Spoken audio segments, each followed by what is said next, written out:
How are you? I'm good. How are you? Good. Good. Awesome. So, hi everyone. My name is Katrina. For short, I go by Kat. I started Cat and Wax in 2020. It's funny because I didn't want to get into like the small business stuff, noticing that everybody was jumping onto it, but I was like, oh my God, like I'm very passionate about this, and I just thought that I can use my brand, the products that I use, to just make a difference in the world, even as little as it could be. So the candles that you make, they're soy based. Is that right?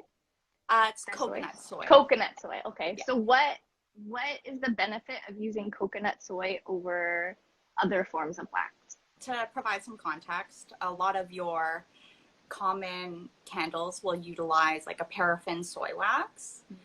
Paraffin soy wax is created through a very scary process. So it actually is used with crude oil to create the paraffin soy. Yeah. So in doing that, there's petroleum inside that process. So with coconut soy, it's actually created naturally. So it presses the oil from the coconuts itself, and it undergoes a hydrogenation process, so more natural. And other benefits of coconut soy wax is it is slow burning, so it can last up to about 50% longer than your regular paraffin your regular paraffin wax.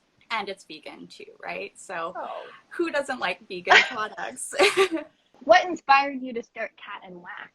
It's so hard to track where it all came from. I myself have a very creative mind. So I wanted to do something, like I said earlier, where I can change the world with what I'm doing. So growing up, candles have always been present in my life. I remember growing up and always wanting to go to Bath and Body Works or just finding that next candle to just bring that scent into my room, right? So thinking about that and learning more about your common paraffin wax, I was like, let me create something that I'm passionate about, something that's close to me that can benefit the consumers as well. So that's, I guess, where it all started. But I have, again, a very creative and entrepreneurial type mind.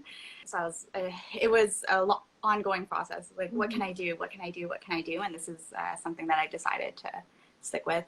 I know Erica asked earlier if it costs a lot to start up. Yes. It did, definitely. Even to this day, like, it's still a lot of trial and error. I've narrowed it down to 3 different vendors that I use. I was kind of all over the place to begin with, and at that point I thought I had done all the research I needed to in finding who I wanted to get my products from. But yeah, I've narrowed it down to 3, but it was a lot of money to start off with, especially not knowing exactly how much I'm going to be using. It was just a lot in the air. So I wanted to be safe than sorry and over-purchase my products. Yeah, that makes sense. Thank you again, Kat. This was so fun. And have a great afternoon. Oh, thank you for having me. Bye.